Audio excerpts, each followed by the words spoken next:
तो मसूरी पार्ट 2 में आपका स्वागत है और आज हम जाने वाले हैं दलाई हिल्स। तो एक रोड ये धनौल्टी के लिए और दूसरा दलाई हिल्स के लिए जाता है। कई लोगों ने शायद दलाई हिल्स का नाम ना सुना हो और अगर किसी ने सुना है, विज़िट किया है, तो भी मैं उसको दूसरे एंगल से बताऊंगा दलाई हिल्स के बारे में। और रास्ते में बहुत सारी बातें करेंगे, थोड़ी फ़िलॉसफी भी हो जाए मेरी तरफ से। कभी जब मेहनत करने के बाद भी मंजिल ना मिले तो रास्ता बदलना, अपने सिद्धांत कभी नहीं। और गीता में भी स्पष्ट शब्दों में लिखा है कि निराश मत हो, कमज़ोर तू नहीं तेरा वक्त है। ये लेफ़्ट टर्न कंपनी गार्डन को जाता है और राइट टर्न में हम निकल जाएंगे सीधे दलाई हिल्स के लिए। तो रास्ते में कन्फ्यूजन काफ़ी है, तो पूरा देखते हुए चलें रास्ता। दलाई हिल्स की बात करें तो दलाई शब्द जो है दलाई लामा से लिया गया है। दलाई का मतलब होता है महासागर या महान, तो ये मंगोलियाई वर्ड है। और लामा का मतलब होता है गुरु, और ये तिब्बती वर्ड है। तो दलाई लामा इनके धर्म गुरु होते हैं सबसे बड़े, तो वहाँ से ये वर्ड लिया गया है।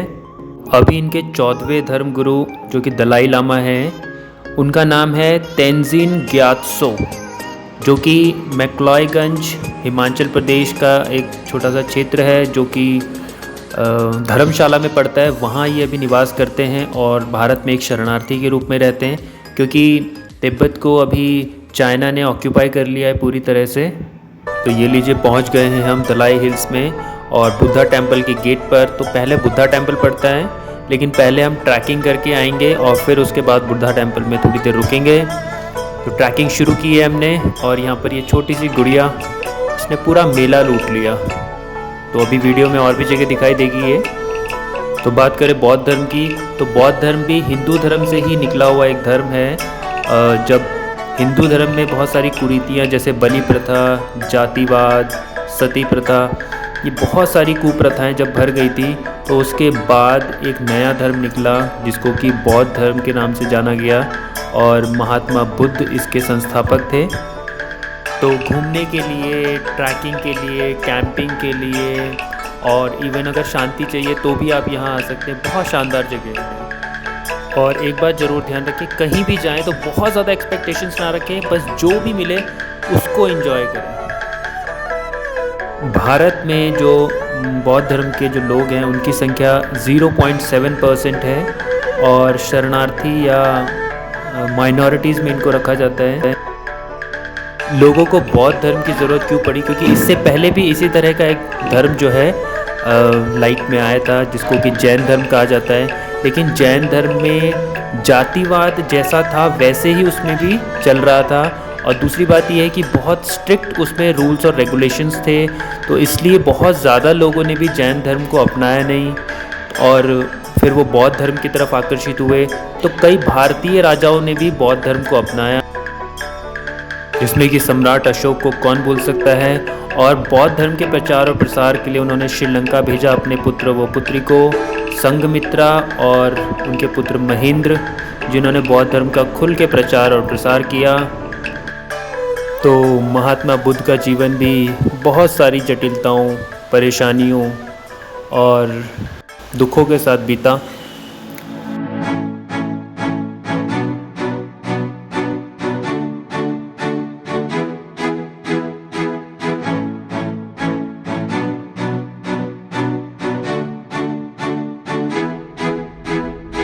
और इसी तरह जब हमारे जीवन में भी कोई परेशानी आती है तो हमें याद करना चाहिए महात्मा बुद्ध को। उन्होंने यही कहा है कि दुख ही जो है आपका साथी है, सुख तो बीच बीच में आता रहता है।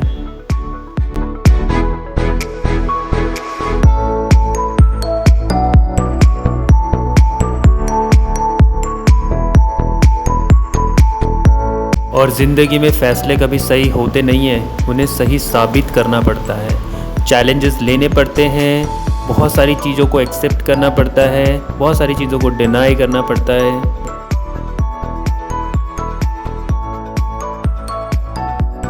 तो लाइफ में किसी भी चीज़ का ओवरफ्लो या बहुत ज़्यादा मिल जाना या फ्री में मिल जाना किसी चीज़ का सबसे ज़्यादा नुकसानदायक होता है। जैसे महात्मा बुद्ध के साथ हुआ, उनके पिताजी ने उनको सारी सुख सुविधाएं दी और इतनी ज़्यादा दी कि वो भी ओवरफ्लो हुआ।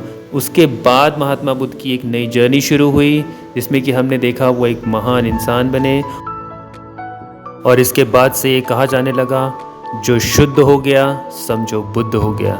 यानी कि बुद्ध बनना मतलब अपने आप में शुद्ध हो जाना, पवित्र हो जाना। तो भाई अपना तो यही फंडा है, लाइफ के हर मोमेंट को एंजॉय करो। कभी अगर दिक्कत होती है तो भी खुश रहने का, चैलेंज समझ के एक्सेप्ट करने का है। तो अभी दलाई हिल्स की इस चोटी से नीचे उतरने का टाइम आ गया है और अभी हम मूव करेंगे बुद्धा टेम्पल की तरफ को।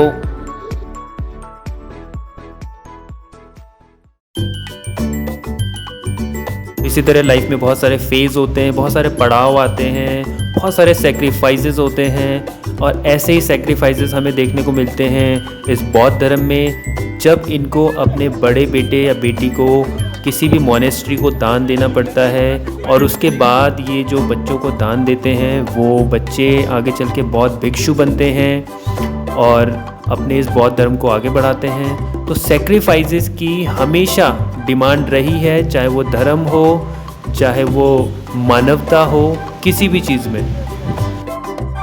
ये सामने बुद्धा टेम्पल और यहाँ से बहुत अद्भुत नज़ारे आपको दिखाई देंगे। सनसेट का जो समय होता है वो बहुत ही शानदार होता है यहाँ पर। तो कभी भी यहाँ पे विज़िट करना हो तो पहले आप कैंपटी फॉल आ सकते हैं, उसके बाद जो सनसेट होगा उसमें आप बुद्धा टेम्पल या फिर दलाई हिल्स की तरफ रुक कर सकते हैं। और सेम डे आप चाहे तो मॉल रोड घूम सकते हैं, चाहे कंपनी गार्डन घूम सकते हैं। तो कंपनी गार्डन का भी वीडियो आगे आएगा। तो अब यहाँ से जाने का हमारा भी समय आ गया है और रास्ते में आपके लिए और भी कुछ है। तो ये सामने है लाल बहादुर शास्त्री एकेडमी, जो कि आईएएस की प्राइमरी ट्रेनिंग के लिए जानी जाती है। जब आईएएस बन जाते हैं तो सबसे पहली ट्रेनिंग आईएएस अधिकारियों की यहीं पर होती है और इसीलिए जाना जाता है लाल बहादुर शास्त्री एकेडमी मसूरी।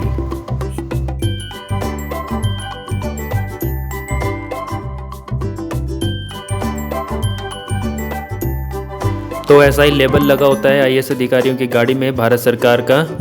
तो ये अब हम आ गए हैं लाइब्रेरी चौक मसूरी, फेमस चौक है ये, यहीं से हमें जाना होता है।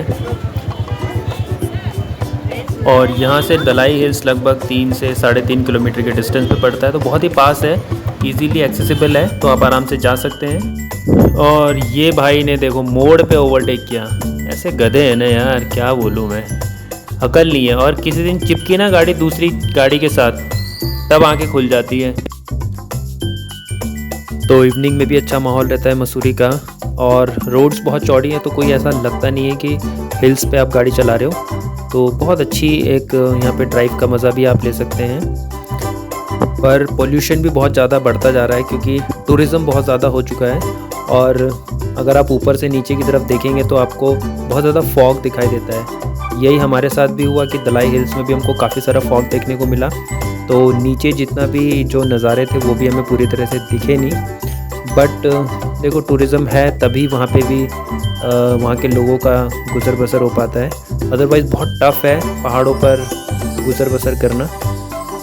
अच्छी चीज़ है अगर टूरिज़्म है तो, बट टूरिज़्म भी एक लिमिट में हो तो अच्छा है। तो कोठाल गेट के पास बना ये शिव मंदिर है और यहाँ की चाय बहुत फेमस है, तो कभी आप यहाँ से गुजरें तो यहाँ की चाय ज़रूर पिएं। तो मसूरी की बात करें तो मसूरी जो है देहरादून डिस्ट्रिक्ट यानी कि देहरादून जनपद के अंदर ही आता है। कई बार लोगों को कन्फ्यूज़न रहता है कि मसूरी जो है एक अलग जनपद है, लेकिन ये देहरादून के अंदर ही आता है। और ऋषिकेश भी देहरादून के ही अंदर आता है।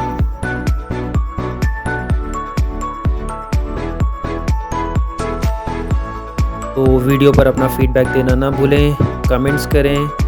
Thank you so much. मिलते हैं नए एक्साइटिंग वीडियो में।